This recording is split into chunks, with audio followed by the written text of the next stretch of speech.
Okay, क्या हुआ? ये 3 लोग हो तो हम करते हैं, आप लोग रहिए। इसमें भी हमने लिख दिया है। क्या हुआ? अच्छा, आवाज आएगी। आप लोग केवल अपना म्यूट रहिए और जब कुछ पूछे तो बोलिए। क्योंकि आज नेटवर्क प्रॉब्लम है तो अपना नेटवर्क चल रहा जियो वाला, वाईफाई काम नहीं कर रहा अभी। ठीक ना? तो ओके, स्टार्ट करते हैं। बिग आइडिया किसकी है?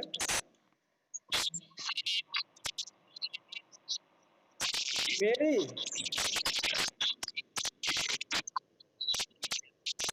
अच्छा, तो फिर क्या करूं बताइए? दिक्कत है, फिर नेटवर्क दिक्कत है। इस तरह पकड़ा हुआ मेरी वाईफाई भी तो नहीं काम कर रहा है। हेलो, हेलो, आवाज सुनाई दे रही मेरी?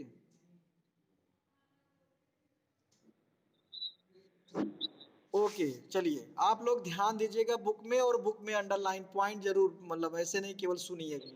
बुक के साथ आप सुनिए, समझिए। देखिए, rise of mercantilism and expansion of European trade. Mercantilism क्या है एक्सप्लेन करेंगे अभी। और यूनियन ट्रेड का एक्सपेंशन मतलब जो है ग्रोथ इन इंडिया। अगला है European trading companies in India. अगला है English East India companies early years in India and expansion of the British empire और administrative structure under the British. तो ये पॉइंट्स इस चैप्टर में हमको एक्सप्लेन करना, समझना है, पढ़ना है। हिस्ट्री मेकर में आपका captain William Hawkins, command and English East India company EEIC ship, जो इंग्लिश ईस्ट इंडिया कंपनी के व्यापारियों के ग्रुप को जहाज लेके आई थी, उसका नेतृत्व कर रहे थे और उस जहाज के कैप्टन थे ये कैप्टन विलियम हॉकिंस। सबसे पहले आए इंडिया में मुगल पोर्ट्स इन सूरत 1608 में, representing the Kings of England. और किसके रूप में? किंग्स किंग्स ऑफ इंग्लैंड के, या उनके रिप्रेजेंटेटिव के रूप में, प्रतिनिधि के तौर पर। जेम्स फर्स्ट कौन थे उस समय? ब्रिटिश किंग जेम्स फर्स्ट और queen Elizabeth first. Hawkins succeed in obtaining certain trade concession from the Mughal emperor Jahangir. उस समय जहांगीर थे, तो जहांगीर से व्यापारिक समझौते करने में सफल हुए, और as a result a trading post was established in Surat by the EIC in 1609। Underline कर लीजिएगा, सब डेट इंपॉर्टेंट है। 1609 में सूरत में EIC ने अपना पहला ट्रेडिंग पोस्ट स्थापित किया है, व्यापारिक सेंटर जिसको कह सकते हैं। चैप्टर एट ग्लैंस में पूरा समरी क्या है इसको पढ़ना हमें।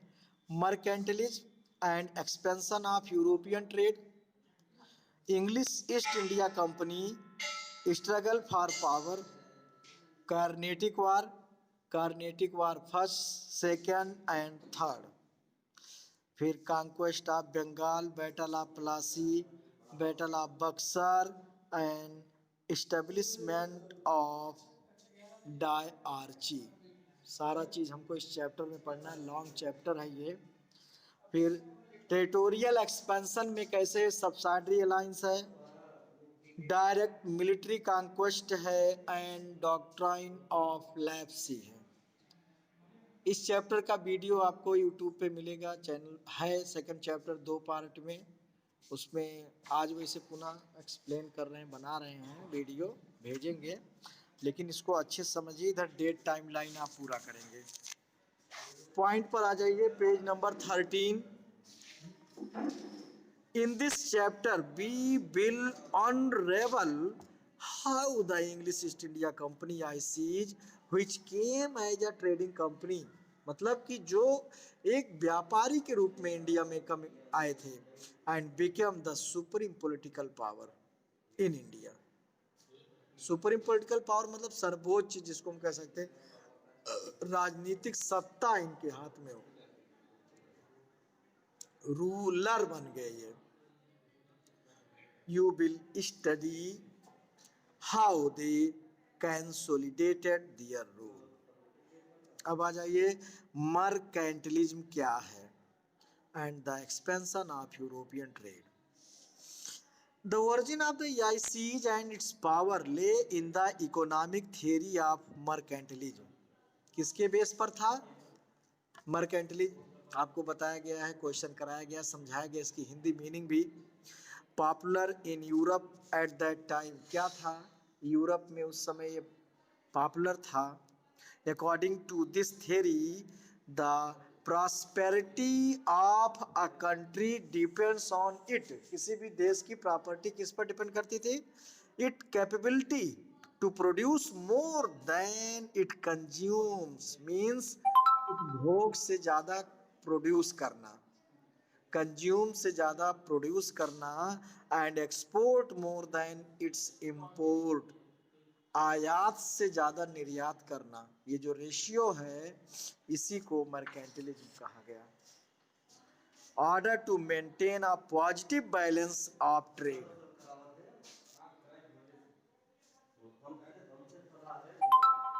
ओवरसीज ट्रेड, ओवरसीज ट्रेड मतलब समुद्री मार्ग से जो ट्रेड हो रहे थे, व्यापार, one country to another, which was almost wholly carried out by sea routes, was important in the practice of mercantilism.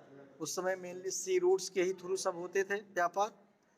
In 1948, the Portuguese navigator and explorer कौन? Vasco da Gama discovered a rather long sea route to India from Europe. मतलब सी root का discover जो हुआ Vasco da Gama के through हुआ, पुर्तगालीस का ये नाविक था जो यूरोप से होते हुए अटलांटिक ओशियन और फिर अफ्रीका कोस्ट होते हुए इंडियन ओशन से कालीकट पे पहुंचा, केरला, और एक रूट की खोज हुई और फिर व्यापार उसी रास्ते के थ्रू यूरोपियन ट्रेडर्स इंडिया में आना शुरू हुए। सबसे पहले पुर्तगालीस लोग आए। Traders who, underline up, traders who choose this, traders who choose this route had a sail down the coast of West Africa to tip of South Africa, मतलब south Africa को टच करते हुए, and then sail up again to Calicut, modern day उसको बोलते हैं कोझिकोड इन केरला, और उसी के नाम से फेमस हुआ कैलको क्लॉथ जो वहाँ पे है। For the European traders this route became necessary because the Ottoman empire in Turkey and West Asia had disrupted traditional land route. क्या था ये सी रूट इम्पॉर्टेंट इसलिए हुआ यूरोपियन के लिए क्योंकि उस समय यूरोप में ऑटोमन मतलब तुर्क का शासन था पूरा, ऑटोमन डायनेस्टी, और ये लोग जो थे ये जो इधर सेंट्रल एशिया और वेस्ट एशिया से होकर के इंडिया में आने या एशिया में आने का रास्ता था उसको ये रोकते थे, बीच में रुकावट बाधा बनते थे, तो व्यापारियों के लिए ये रूट अच्छा पड़ा, सही हुआ। Following the this discovery the first European to establish their trading and administrative centre were the Portuguese. सबसे पहले कौन जो हुए अपने व्यापारिक और प्रशासनिक व्यवस्था यहाँ पे किया? पुर्तगालीज थे।